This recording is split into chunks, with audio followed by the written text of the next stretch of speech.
Okay, this is January 13th, 2025. Just recording my thoughts here again for today. First thing I want to talk about is elections.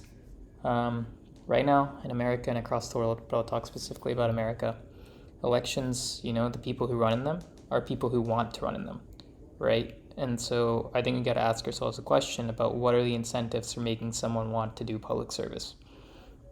The general public mainstream school of thought, if we believe in the goodness of people, is that those who want to do public service do so out of the goodness of their hearts because they genuinely want to make changes in the lives of regular ordinary people, and make policy that supports that goal.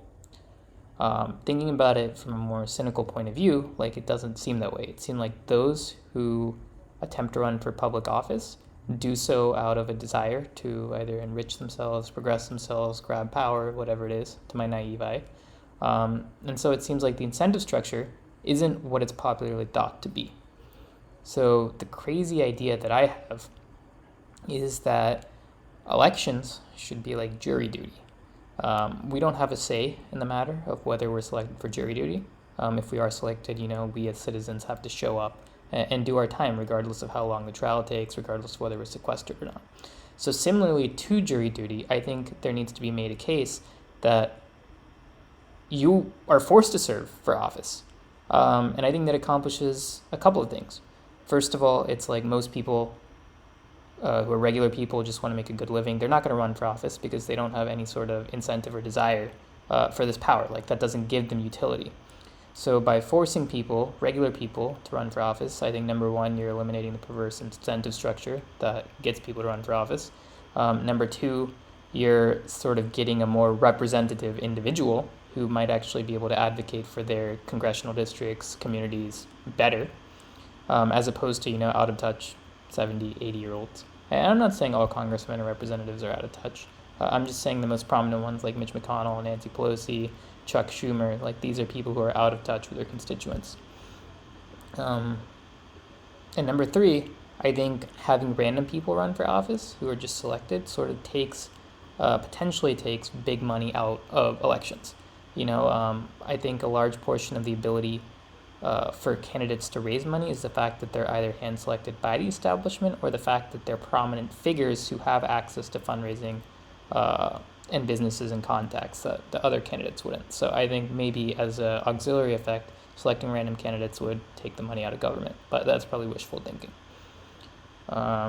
Crazy idea, but I don't know. I think it's curious enough. Second thing I want to talk about is UFC 311 this weekend. First three fights on that card are crazy. So there's Prochazka versus Hill in the feature bout, 2 versus 3, both former 205 champions. In that fight, I think I got Jiri Prochazka. I think his unorthodox way of striking, will get through to Jamal Hill, and I think he does a good job of mixing in the takedown threat when necessary, and I've never really seen Jamal Hill wrestle on the ground. But, like I said, fighting with your hands down does leave you open to being chinned, and Jamal Hill has a very nice straight left that he throws with a fuck ton of power.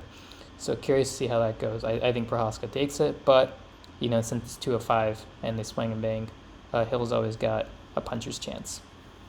In the co-main event, we got Umar Nurmagomedov versus Merab Dvalishvili. Everyone's talking like Umar's this big-time undefeated boogeyman who's gonna fuck with Merab. But the thing is, it's like Merab weaponizes cardio like nobody else. And Umar, you could see him fatiguing in round 4 and 5 of the Sandhagen fight, and that's after he paced himself. That fight was going on Umar's terms. He was the one dictating the pace. But when you fight Merab, you're not going to be the one dictating the pace. Merab dictates the pace. He's going to shoot. He's going to press forward the entire time. He's going to try to get you against the case, and he's going to wear and grind on you.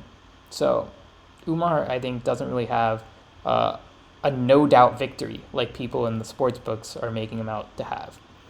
With all that being said, I think Umar's anti-grappling is sufficient to keep Merab from taking him down. And I think since he's a better striker and longer than Merab, maybe he'll land the necessary points from distance in the beginning of the round before it stalls out on the fence. So I got Umar by decision. In the main event, we got a rematch. We got Islam Makhachev versus Arman Tsarukyan. A rematch of Tsarukyan's debut in 2018 in St. Petersburg. In this fight, I got Islam. I think Islam, like most people think, is the best pound-for-pound fighter in the world currently, just on a different level. Obviously, it's world-class wrestling, but he's used the world-class wrestling in order to enable his striking game to get better, right? Like, you can't, like, so many people sell out to stop the wrestling that he can sort of fake a shot and then get through a good combination.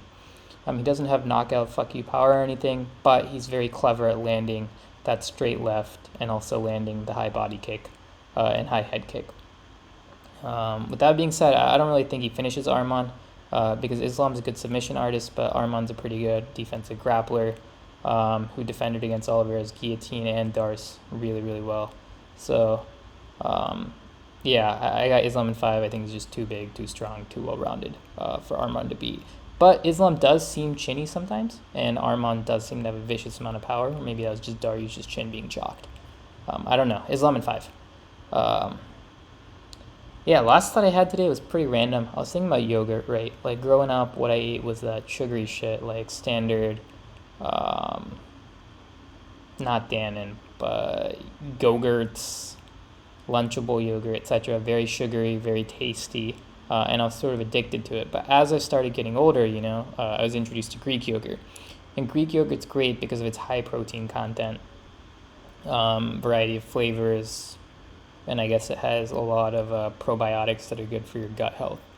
But what I want to talk about is, like, from Greek yogurt, I don't know where the fuck, like, Icelandic yogurt came. It's like, at this point, it feels a bit like a marketing scam. Like, I understand that Icelandic yogurt, Siggi Skyr, is cheese. But the fact that we have so many options for yogurt at this point is sort of confusing to a consumer. Like, what are the benefits of Icelandic yogurt over Greek yogurt? Because they both taste the same. They're both priced the same. What's the product differentiation here? With all that being said, I eat Siggi's. I like Icelandic yogurt. So, yeah, those are my thoughts.